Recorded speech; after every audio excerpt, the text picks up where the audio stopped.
I'm Nathan, 25, and this is my story. After living and working abroad for a few years, I decided to return home. I left when I was 22 to pursue my career in a distant place, and for the next 3 years, I only communicated with my family through the occasional phone call. But this time I chose to visit my family after such a long absence. Stepping into the familiar house brought a mix of nostalgia and unfamiliarity. My parents, Mark and Rachel, were deeply emotional. We spent the evening catching up on the old days, laughing and enjoying my mom's cooking, which I had really missed. But what surprised me the most was Lila, my younger sister. The last time I saw her, she was a petite, sweet but shy girl who would hide behind me when meeting strangers. But when Lila came out of her room to greet me, I couldn't believe it. She had grown into a tall, confident woman. Her long hair flowed freely, her eyes sparkled, and I was struck by her warm smile. It was a strange feeling, like meeting someone entirely new yet still familiar. "It's been so long since I last saw you," Lila said with a smile. Her voice now carried a maturity I hadn't expected. I gave her a tight hug. "When did you grow so tall? I barely recognized you." I teased. Lila just chuckled and her cheeks flushed, but she said nothing more. Throughout the evening, I couldn't help but glance at her. Each movement she made brought back memories, but at the same time, I realized she had changed a lot. There was something about the way she spoke and laughed that left me feeling a bit confused, like a mix of familiarity and something new, something elusive. When the night arrived, I headed to my room to rest after the long journey.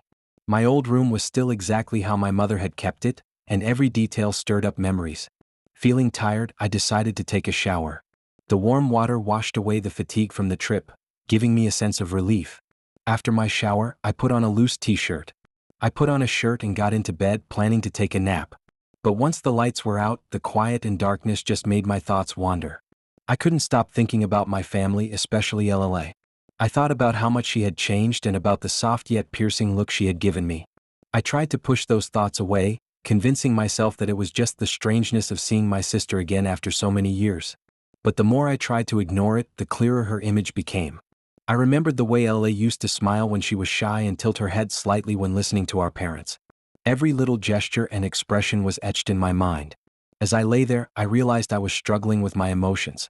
Eventually, I let everything go, leaving behind only a feeling of warmth mixed with slight confusion and discomfort in the quiet darkness. I realized that everything around me was so still that I could hear my own breathing, yet my mind I couldn't stop thinking about Lila and how much she had changed over the last 3 years. It felt like I was meeting a completely new person. Memories of when we were younger came rushing back, like when she used to follow me everywhere, calling out, "Brother Nathan, wait for me." I thought about the time she hid behind me when she was scared, or when she bounced with joy whenever I brought her little gifts. But now, Lila wasn't that little girl anymore. The way she smiled, the look in her eyes, everything about her, she had a confidence and charm about her that I wasn't used to. I let out a quiet sigh and closed my eyes, trying to fall asleep. But then I heard a soft knock on the door and I snapped out of it. "Brother Nathan, are you still up?" Lila's voice called from outside. I sat up a little, surprised. "Hey, you're up. What's up, Lila?" The door opened and Lila came in. She was still wearing the simple nightgown that made her look slim. She smiled shyly and sat on the edge of the bed. "I can't sleep," she said, her hands clasping together nervously. She looked away from me as if she was thinking hard. I said, "Hey, I was hoping we could chat for a bit. It's been a while since we last met." I nodded, trying to sound casual. "Yeah, it has. So, what do you want to talk about?" We started off by talking about simple stuff: family, work, and our lives. Lila shared stories about her days at home with our parents, her studies, and the small joys she had experienced. But as we spoke, I noticed that her eyes sometimes seemed distant, as if she was thinking hard. "She wasn't telling me her brother, Nathan," she said, suddenly clenching her hands tighter. "Do you think that when two people are apart for so long, they might change so much that they no longer understand each other the same way they once did?" Her question made me stop and think. I looked at her, trying to read her expression. "I think so, but if there's still a connection, things will go back to the way they were." Ella gave a small, sad smile. "I hope so." We sat there in the dim light, the air between us suddenly. I could tell that she was feeling different. I could sense her closeness and I could feel the warmth of her soft breathing as she sat so near to me. But at the same time, there was an awkwardness that I couldn't explain. "Ella, what's wrong?" I asked gently, trying to stay calm. She didn't answer right away. She just shook her head and said, "Nothing, Nathan. I guess I'm just overthinking." She then stood up and smiled at me again. Okay. I'll go back to my room now. I won't bother you anymore. Good night, brother. Good night, LLA. I replied, but I was still thinking about all the unanswered questions when she shut the door. I sat there, staring at the dark space in front of me. I could feel a weird emotion rising in my chest, like I was uncomfortable, as if something between us had changed, but I didn't want to deal with it. I lay back on the bed, but I couldn't sleep. My mind kept going back to her. I could still see her half-closed eyes and her soft voice as she left. There was something weird about the way she looked at me, like she wanted something. I couldn't say it, and the silence only made the uneasy feeling in my heart worse. Finally feeling suffocated, I decided to go to the kitchen for a drink, hoping it would calm my mind. As I walked down the stairs, the dim light from the living room stopped me. Through the half-open door, I saw Lila sitting on the sofa, her legs drawn up, hugging a pillow. Her eyes were fixed on the TV, but her mind seemed far away. I entered quietly so as not to startle her. "Are you still awake, Lila?" I asked. She jumped a little, turned to face me, and had a red face. I couldn't sleep, so I came down to watch TV for a bit. I sat down next to her, keeping a comfortable distance. "What's wrong?" I asked. "You've been restless since I got back." She bit her lip and looked down at her hands. After a pause, she shook her head. "It's nothing, Nathan. I guess it just feels strange having you back after so long." I didn't push her, but the atmosphere between us was still tense. I noticed how mature Lila looked now, but I also sensed something fragile. I could tell she was hiding something important from me. I said that to lighten the mood when I came back. "Felt strange too. You've changed so much." It was like I was meeting a whole new person. Ella turned to look at me, and her eyes widened in surprise. "Is change a good thing or a bad thing, brother?" I smiled, trying to keep the mood light. "It's a good thing. You've grown up, matured, and become really beautiful." Lila blushed at the compliment and quickly looked away, but a small smile tugged at her lips. She gave me a little "thank you" in the form of a whisper at the corners of her lips. I barely heard her over the background noise. Then there was a long silence, broken only by the soft hum of the TV. Then Ellie spoke quietly, breaking the silence. "Nathan, I have a question, but I'm afraid it might sound strange." I raised an eyebrow, encouraging her to continue. "I promise I'll answer seriously." Ellie hesitated, then let out a deep breath. "If two people were once really close but then one person starts to feel differently about the other, is that wrong?" I stopped her question, and I could feel the emotions I had been trying to suppress. I wasn't sure how to respond, but I felt like she was waiting for an answer. "I think my feelings are never wrong, Lila, but what matters is how we act on them." I replied slowly, trying to stay calm. Lila nodded slightly but didn't say anything more. She turned back to the TV, clearly thinking about something else. I didn't press her further, but I couldn't ignore how my heart was racing. Each beat pounded in my chest. Part of me wanted to. I decided to take a step back to avoid the awkwardness, but I couldn't keep my eyes off her. Eventually, I got up and tried to act normal. "I think I'll head to bed. Let's not stay up too late. We've got plenty of time to talk tomorrow." Lila looked at me and nodded. "Good night, brother." "Good night, Lila," I replied as I left the living room. I had this feeling that something was changing between us, but neither of us seemed ready to admit it. I went back to my room and closed the door softly. I could feel the weight of the silence, but it just made me more confused. Lila's question kept running through my head. If two people used to be close but one of them feels differently, is that wrong? The way she looked at me, her unspoken words, all of it seemed to confirm a feeling I wasn't ready to deal with. I was lying on the bed, staring at the ceiling, feeling restless. Since I arrived, I'd been feeling a lot of feelings for Lila, and they kept replaying in my mind, like the shy smile she gave me. When we first met her, her questions, and the way she came to me on the balcony, it all seemed to lead somewhere. I wasn't prepared to admit it the next morning. I woke up to the soft light of the sun filtering through the door. My body felt heavy from the lack of sleep, but I didn't have time to think too much about it because the smell of freshly brewed coffee from the kitchen reminded me that a new day had started.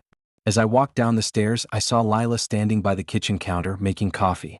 She wore a loose tee. She looked comfortable yet graceful in her shirt and jeans.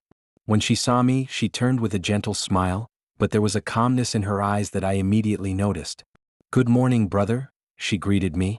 Her voice tried to sound casual. "I'll make some coffee. Would you like a cup?" "Yeah, thanks," I replied, trying to hide my admiration. I sat down at the table and watched her pour the coffee into the mugs. Her fingers lightly brushed against the cup's rim. It felt so familiar yet different. We sat across from each other. The air between us was quiet but thick with unspoken words.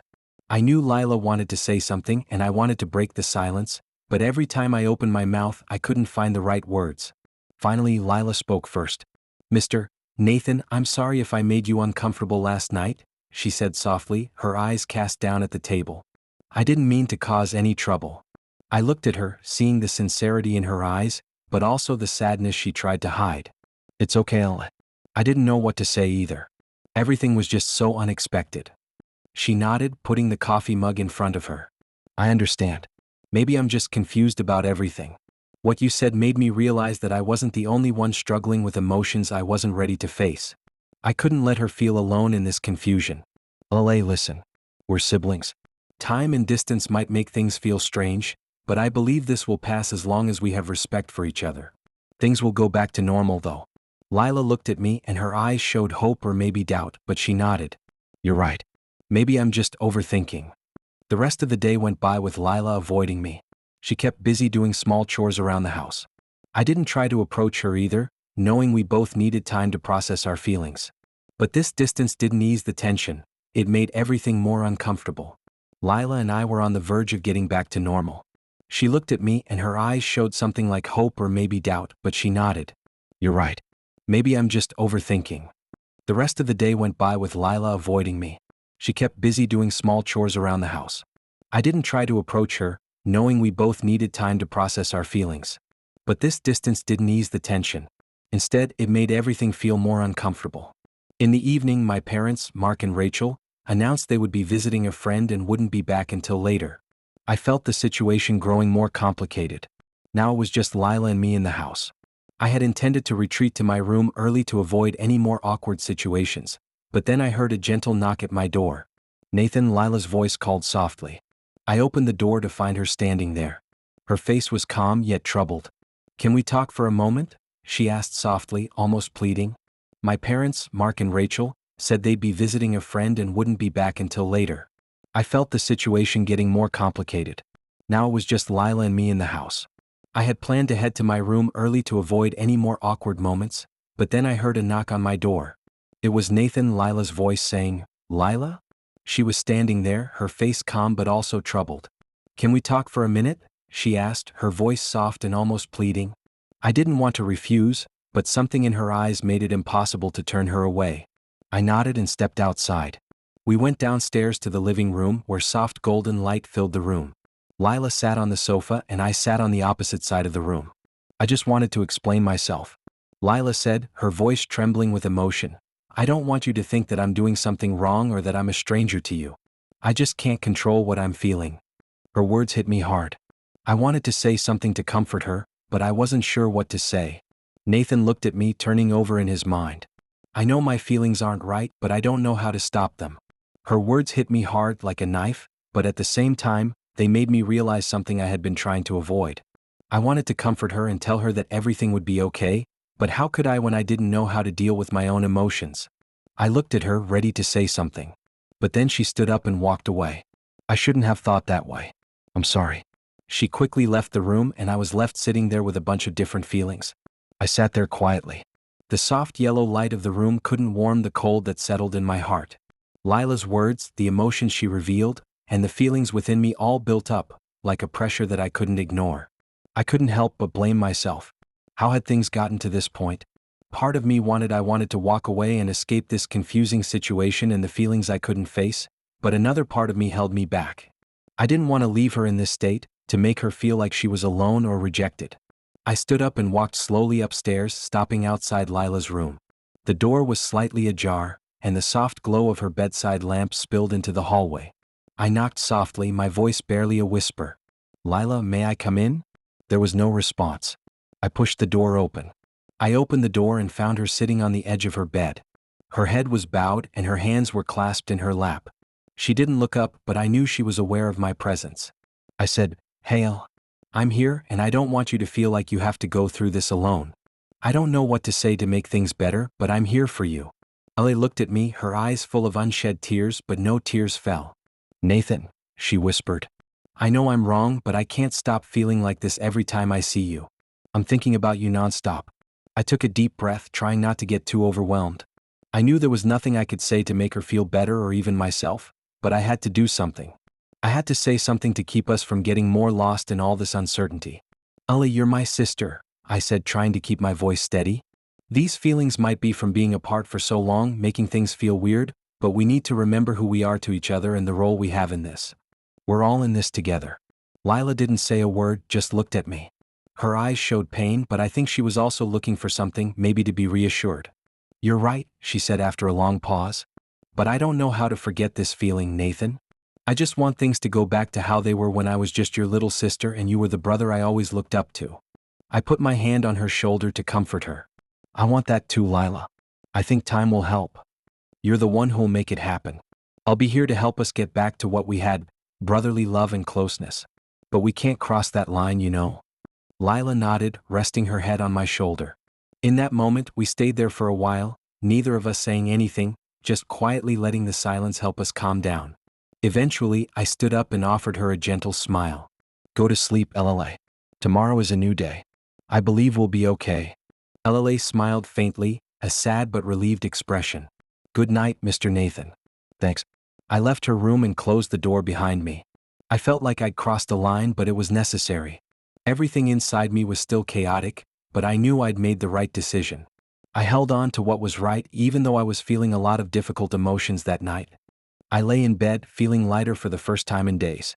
I knew the road ahead wouldn't be easy, but at least we'd taken the first step toward healing for her and for myself. From this story, I learned a good night, Mr. Nathan. "Thanks." I left her room and closed the door behind me, feeling like I'd crossed a thin, necessary line. Everything inside me was still chaotic, but I knew I'd made the right decision.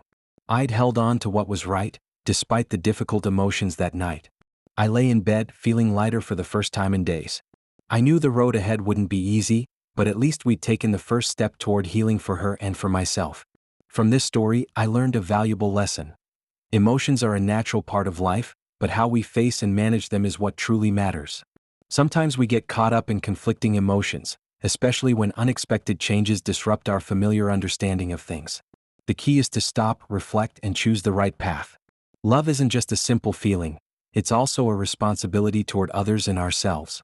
Establishing necessary boundaries, even when it's hard, is crucial for maintaining respect and a healthy. We all feel intense, sometimes confusing emotions about ourselves and the relationships around us.